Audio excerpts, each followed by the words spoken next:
মা তুমি ফুচকা খাচ্ছ? সেপ্টেম্বরে 1 বছর হইছে। দেখলাম যে দু এক পা হাঁটতে পারতেছে। হ্যাঁ, সেপ্টেম্বরে ইয়া দিয়ে খাও, চটপটি দিয়ে খাও আব্বা। শুকনা মরিচ দিব তোমাকে 1 বছর কিনবা। না না, আব্বুকে শুকনা মরিচ দিও না।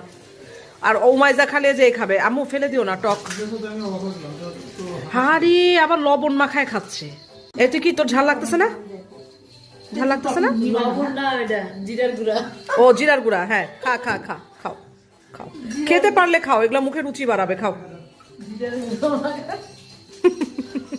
বাচ্চারাও মজা পায় গিয়ে। আর এখানে আমাদের বিকালবেলা যাওয়ার পরে একটা ছোট্ট ফুচকা চটপটি পার্টি ছিল।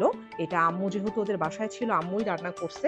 আমরা লাঞ্চের পরেই গিয়েছিলাম, তো আমরা তো খাবো একবারে রাত্রে, তো তার আগে বিকালবেলা আম্মু একটু বললো যে চটপটি করে রাখবো। তো যে দেখি যে হ্যাঁ, চটপটি রেডি হয়ে গেছে। ওই সময় চটপটি আমার ভীষণ পছন্দের খাবার, ফুচকাটা আমি বেশি পছন্দ করি, তারপরেও চটপটিও চলবে, নো প্রবলেম।